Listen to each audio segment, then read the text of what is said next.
Hello दोस्तों, नमस्कार। आप सभी का हमारे यूट्यूब चैनल पर स्वागत है। यदि आप लोग क्लास 12 बायोलॉजी के स्टूडेंट हैं और 2024 में बोर्ड परीक्षा देने वाले हैं तो आज की यह वीडियो आप सभी लोगों के लिए काफ़ी ज़्यादा महत्वपूर्ण होने वाली है, क्योंकि हमारे यूट्यूब चैनल पर क्लास 12 बायोलॉजी की पूरी किताब से सबसे ज़्यादा महत्वपूर्ण अति लघु उत्तरीय प्रश्न की सीरीज चल रही थी, जिसके अंतर्गत हम लोग प्रश्न के साथ साथ आपको उत्तर भी बता रहे थे। और क्लास 12 बायोलॉजी की जो आपकी पूरी किताब होती है उसमें से आपके जितने भी महत्वपूर्ण प्रश्न हो रहे थे अति लघु उत्तरीय प्रश्न के, वो सारे प्रश्न हम लोग कर रहे हैं, साथ में उसका सलूशन भी कर रहे हैं। तो वीडियो आप सभी लोगों के लिए काफ़ी ज़्यादा महत्वपूर्ण हो जाती है, क्योंकि इससे पहले भी हम लोगों ने इसमें अभी तक पार्ट नंबर 6 तक देख लिया था, यानी कि पार्ट नंबर 6 तक यदि आप लोगों ने अभी तक नहीं देखा तो आप लोग जरूर जा करके देख लेना। और इसमें हम लोग क्या करेंगे, पूरी किताब जो कि आपकी होगी बायोलॉजी की, उसमें आपके जितने भी महत्वपूर्ण प्रश्न होंगे अति लघु उत्तरीय प्रश्न से रिलेटेड, वो सारे प्रश्न आपको यहाँ पर कराए जाएंगे। पार्ट 6 तक ऑलरेडी हम लोग कर चुके हैं। यदि आप लोगों ने उसे नहीं देखा है तो आप लोग जरूर जा करके देखिएगा इस वीडियो को देखने के बाद। आज आपका पार्ट नंबर 7 होने वाला है। तो वीडियो काफ़ी ज़्यादा महत्वपूर्ण होने वाला है, क्योंकि हम लोग क्या कर रहे हैं, पूरी किताब में जितने भी आपके महत्वपूर्ण प्रश्न होंगे वो सारे हम लोग इस सीरीज के अंतर्गत करा देंगे। तो आप लोग वीडियो को ध्यान से देखो, हर एक क्वेश्चन को अपनी कॉपी में नोट करते हुए चलो। साथ ही में यदि आपको वीडियो पसंद आए तो वीडियो को आप लोग छोटा सा लाइक कर सकते हैं, और साथ में वीडियो को आप लोग शेयर भी कर सकते हैं। ठीक है, लाइक एंड शेयर कर सकते हैं। और यदि आपको वीडियो पसंद आता है, हमारा चैनल पसंद आता है, तो आप लोग हमारे चैनल को सब्सक्राइब भी कर सकते हो। तो चलिए अब हम लोग अपनी वीडियो की बात कर लेते हैं। तो वीडियो को शुरू करने से पहले मैं आपको बताना चाहता हूँ कि यदि आप लोग चाहें तो आप लोग हमारा टॉपर ग्रुप ले सकते हैं। एक सब्जेक्ट का जो टॉपर ग्रुप का प्राइस है वो मात्र 100 रुपये रखा गया है, जिसमें आपको बहुत सारी चीज़ें मिलती हैं। अब क्या क्या चीज़ें मिलती हैं वो भी मैं आपको यहाँ बता देता हूँ। ठीक है, तो एक सब्जेक्ट का जो प्राइस है वो मात्र 100 रुपये रखा गया है। इसमें आपको मिलेगा क्या, जैसे कि मान लीजिए आप लोग बायोलॉजी के लिए टॉपर ग्रुप लेते हैं तो उसमें क्लास 12 बायोलॉजी के ऑल चैप्टर का हैंड रिटन नोट्स दिया जाएगा, ऑल चैप्टर का हैंड रिटन नोट्स दिया जाएगा, प्लस में इंपॉर्टेंट क्वेश्चन आंसर दिया जाएगा, जैसे कि आप लोग स्क्रीन पर देख पा रहे होंगे। तो इसका जो प्राइस है वो फिलहाल के लिए मात्र 100 रुपये रखा गया। वैसे इसका प्राइस 199 रुपये है, लेकिन फिलहाल के लिए इसका प्राइस घटा करके मात्र 100 रुपये रखा गया है। तो जिसको भी ज्वाइन करना है वो लोग जितनी जल्दी हो सके ज्वाइन कर लीजिए, क्योंकि इसका प्राइस बहुत शीघ्रता से कुछ ही दिनों में बढ़ने वाला है। तो इसलिए जितनी जल्दी हो सके आप लोग ज्वाइन कर लीजिए। आप लोग कैसे ज्वाइन करेंगे वो भी मैं आपको यहाँ पर बता देता हूँ। तो आपको इस नंबर पे व्हाट्सएप पर मैसेज करना है, और वहाँ पर जिस भी सब्जेक्ट के लिए आपको ज्वाइन करना है पे व्हाट्सएप पर मैसेज करना है, और आपको जिस भी सब्जेक्ट के लिए ज्वाइन करना है उस सब्जेक्ट का आप लोग नेम बता सकते हो। और ये आपका व्हाट्सएप नंबर हो जाता है 97 93 44 0081। और इसी नंबर पे आप लोग पेमेंट भी कर सकते हो। इसी नंबर पे आप लोग पेमेंट करके इसी नंबर पे व्हाट्सएप पे भेज देंगे, तो फिर आप जिस भी सब्जेक्ट में बताएंगे उस सब्जेक्ट में आपको ऐड कर दिया जाएगा। एक सब्जेक्ट का प्राइस मात्र 100 रुपये रखा गया है फिलहाल की। तो ये सारी चीज़ें आप लोग समझ गए होंगे। तो चलिए अब हम लोग अपनी वीडियो की बात कर लेते हैं।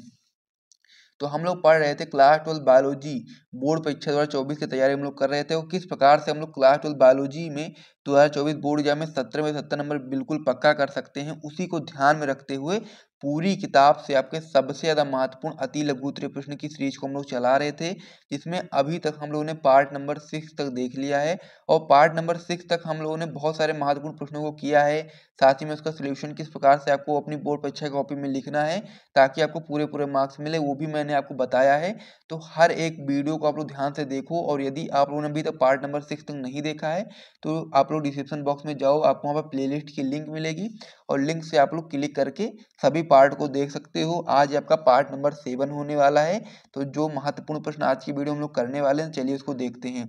ये सारे प्रश्न हम लोग पिछली वीडियोस में ही कर चुके हैं, तो इसीलिए आप लोग पुरानी वीडियोस को देखना बिल्कुल भी मत भूलें, और साथ ही में हर एक वीडियो को आप लोग ध्यान से देखो।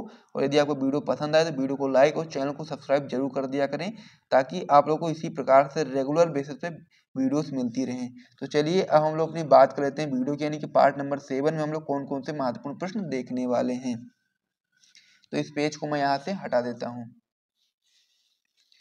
तो पार्ट नंबर 7 में हम लोग सबसे पहला प्रश्न पढ़ने वाले हैं, जो कि आपका हो जाता है कि मनुष्य में विषाणु जनित 4 रोगों के नाम लिखिए। ठीक है, तो हम लोग को बताना है मनुष्य में विषाणु जनित 4 रोगों के नाम। ठीक है, बहुत ही महत्वपूर्ण क्वेश्चन होता है, ये आपका बोर्ड परीक्षा में पूछा जा सकता है।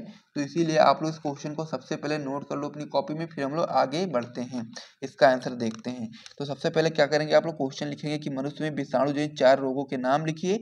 उसके बाद फिर आप लोग यहाँ पर IMP का टिक लगा देंगे। महत्वपूर्ण क्वेश्चन होता है ये, तो इसीलिए आप लोग यहाँ पर IMP का टिक लगा दोगे। और आपको पता भी होना चाहिए कि मनुष्य में विषाणु जो है 4 रोग कौन कौन से हैं।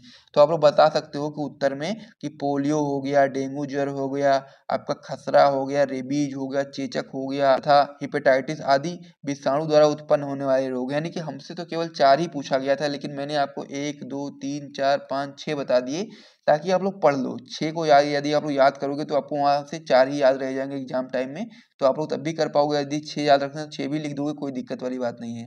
लेकिन मैंने आपको 6 बता दिए, इसमें से जो भी आपको ईजी लगे आप लोग याद कर लो। बहुत ही सिंपल सा क्वेश्चन है कि मनुष्य में विषाणु के 4 रोगों के नाम लिखिए, और मैंने आपको यहाँ पर 6 रोगों के नाम बता दिए हैं। तो इसमें से आप लोग 4 याद करो या 6 याद करो, कोई दिक्कत वाली बात नहीं। 4 या 6 आप लोग आराम से याद कर सकते हो, क्योंकि आपसे अगर यदि 4 पूछेगा तो आप लोग 4 आराम से बता पाओगे यदि आपको याद रहेगा। तो इस क्वेश्चन को आप लोग याद कर लो, फिर हम लोग अगले क्वेश्चन की ओर बढ़ते हैं। अब इसमें हमारा अगला क्वेश्चन हो जाता है कि निम्नलिखित में से किन्हीं 2 रोगों के कारक एवं वाहक का नाम लिखिए। ठीक है, तो यहाँ पर आपका दिया गया है फील पाँव, मलेरिया, मस्तिष्क ज्वर, डेंगू। ठीक है, यानी कि मस्तिष्क ज्वर को हम लोग डेंगू बोलते हैं। तो इनमें से हम लोग को क्या बताना, 2 रोगों के कारक और उसके वाहक का नाम बताना। लेकिन मैं आपको क्या करूंगा, मैं आपको तीनों रोग यानी कि फील पाँव का भी, मलेरिया का भी और मस्तिष्क ज्वर यानी कि डेंगू का भी कारक एवं वाहक दोनों का मैं नाम बता दूंगा, ताकि आपको पता होना चाहिए। तभी यदि आपसे मान लीजिए फील पाँव या मलेरिया पूछ ले केवल केवल, या फिर आपसे मलेरिया या मस्तिष्क ज्वर पूछ ले, तो इसी प्रकार से कोई भी पूछे तो आप लोग को पता होना चाहिए कि फील पाँव के कारक का क्या नाम है, उसके वाहक का क्या नाम है, मलेरिया के कारक एवं वाहक का क्या नाम है, मस्तिष्क ज्वर के कारक एवं वाहक का क्या नाम है। तो सभी चीजों के बारे में आपको पता होना चाहिए, क्योंकि कोई भी क्वेश्चन आपसे बोर्ड परीक्षा में पूछा जा सकता है इसमें से। तो इसीलिए आपको तीनों पता होने चाहिए, क्योंकि इसमें से कोई भी आ जाएगा तो यदि आपको पता नहीं होगा तो आप लोग कर नहीं पाओगे। इसलिए मैंने आपको यहाँ पर तीनों बता दिए हैं। सबसे पहले आप लोग उत्तर डालोगे, सबसे पहले आप लिखोगे रोग। तो रोग में आपके 3 रोग यहाँ पर ऊपर लिखे हुए, इन्हीं रोग को हम लोग नीचे लिख देंगे। फील पाँव जिसे हम लोग फाइलेरिया भी कहते हैं, मलेरिया हो गया, उसके यहाँ पे मस्तिष्क ज्वर जिसे हम लोग डेंगू भी बोलते हैं। तो आप लोग मस्तिष्क ज्वर लिखो या फिर डेंगू लिखो, बात एक ही होती है। फिर हम लोग कारक की बात करें तो जो आपका फील पाँव यानी कि फाइलेरिया होता है, इसका जो कारक होता है आपका हो जाता है ब्यूचेरिया वैनक्राफ्टी। ठीक है, ये आपका क्या हो जाता है, फील पाँव यानी कि फाइलेरिया का कारक। वहीं पर यदि हम लोग बात करें फाइलेरिया जो आपका होता है उसका वाहक, तो आप लोग बता सकते हो मादा क्यूलेक्स मच्छर। ठीक है, यानी कि दोनों चीजें मैंने आपको बता दी। सबसे पहले रोग फील पाँव, इसका कारक आपका हो जाता है ब्यूचेरिया वैनक्राफ्टी, वाहक आपका हो जाता है मादा क्यूलेक्स मच्छर। तो इस प्रकार से ये पहला जो क्वेश्चन था फील पाँव के बारे में कंप्लीट हो गया। दूसरा आपका इसमें है मलेरिया। तो मलेरिया का जो कारक होता है वो आपका हो जाता है प्लाज्मोडियम जाति। दूसरा आपका हो जाता है वाहक, वाहक आपका हो जाता है मादा एनाफ्लीज मच्छर, यानी कि जो मलेरिया रोग है इसका जो वाहक होता है वो मादा एनाफ्लीज मच्छर होती है। ठीक है, तो इस प्रकार से ये भी हो गया। लास्ट में आपका मस्तिष्क ज्वर यानी कि डेंगू की बात की गई है। तो डेंगू में आप लोग बताओगे कि जो फ्लेवी विषाणु होता है ये आपका कारक होता है डेंगू का, और साथ ही में वाहक आपका होता है मादा एडीज मच्छर। तो ये तीनों बहुत ही महत्वपूर्ण हैं और इनकी संभावना है आपके बोर्ड परीक्षा 2024 पूछे जाने की। तो इसीलिए आप लोग तीनों के रोग कारक एवं वाहक का नाम याद कर लो, ताकि आपको यहाँ से यदि क्वेश्चन पूछा जाए तो आप लोग आराम से कर पाओ।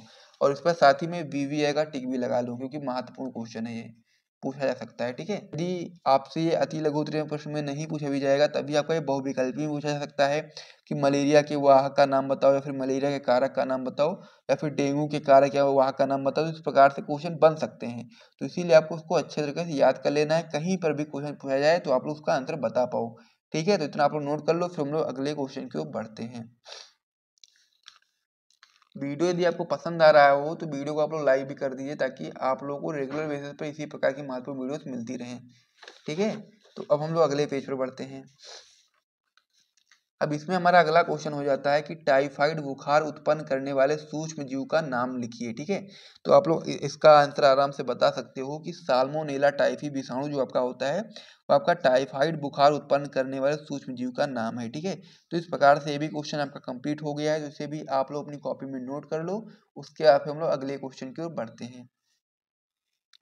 अगला क्वेश्चन इसमें हो जाता है कि इंटरफेरान पर टिप्पणी लिखिए। काफी महत्वपूर्ण क्वेश्चन होता है, इसीलिए आप लोग यहाँ पर क्या करेंगे, IMP का टिक लगा लेंगे। इंटरफेरान के बारे में आपको पता होना चाहिए, तो आप लोग बताओगे इसका उत्तर। आप लोग बताओगे जो आपका इंटरफेरांस होता है, आपका विषाणु प्रोटीन अणु होते हैं। जब कोशिकाएं विषाणु से संक्रमित होती हैं तो इस प्रकार के जो प्रोटीन होते हैं वो प्रोटीन को मुक्त करते हैं, यानी कि जो आपका कोशिकाएं होती हैं जब विषाणु से संक्रमित होती हैं तो वह आपका इंटरफेरॉन प्रोटीन को मुक्त करती हैं जो विषाणु के संक्रमण को रोकती है। ये प्रोटीन स्वस्थ असंक्रमित कोशिकाओं को विषाणु के संक्रमण से बचाती है, यानी कि जो आपका ये प्रोटीन होता है इंटरफेरॉन प्रोटीन, ये आपका क्या करता है, ये आपका असंक्रमित कोशिकाओं को विषाणु के संक्रमण से बचाती है। ठीक है, इस प्रकार से आपको ये चीज याद रखना है। तो इतना आप लोग अपनी कॉपी में नोट कर लो, उसके बाद में फिर हम लोग अगले क्वेश्चन की ओर बढ़ते हैं।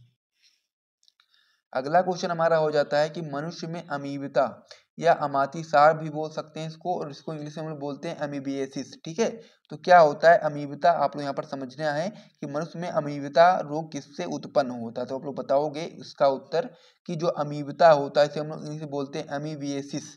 ठीक है, ये रोग जो आपका होता है, ये आपका रोग एंट अमीबा हिस्टोलिका नामक प्रोटोजोअन परजीवी द्वारा होता है तथा यह मनुष्य की आंत में पाया जाता है। तो ये चीज भी आपको यहाँ पर याद रखना है कि जो अमीबिता रोग है आपका एंट अमीबा हिस्टोलिका नामक प्रोटोजोअन परजीवी द्वारा होता है तथा यह आपका मनुष्य की आंत में पाया जाता है।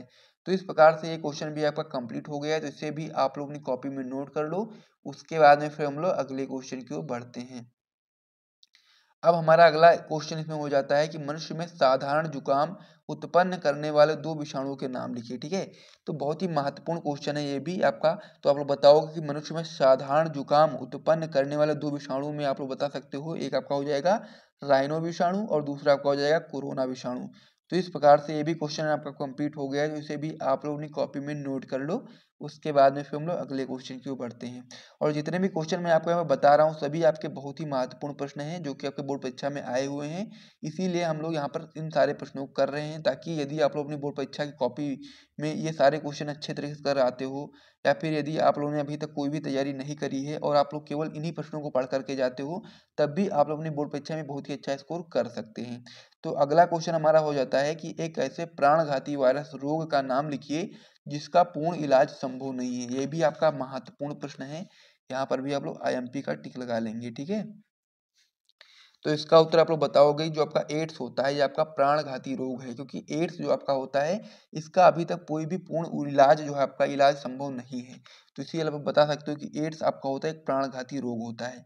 इसका रोग कारक आपका हो जाता है एचआईवी वायरस, जो कि एक रेट्रोवायरस समूह है। इसका अभी तक कोई भी पूर्ण इलाज संभव नहीं है। ये चीज आपको यहाँ पर याद रखना है कि जो एड्स होता है या लाइलाज बीमारी होती है, इसका कोई भी इलाज नहीं होता है। और साथ ही में एचआईवी वायरस से ये आपका होता है, और साथ ही में ये जो एचआईवी वायरस होता है आपका रेट्रो वायरस का समूह है। ठीक है, तो इस प्रकार से ये क्वेश्चन भी आप अपनी कॉपी में नोट कर लो। उसके बाद फिर हम लोग वीडियो को समाप्त करेंगे। पार्ट नंबर 7 तक अभी हम लोगों ने देख लिया है, और ये आपका जो सीरीज होने वाली है 10 पार्ट तक होने वाली है।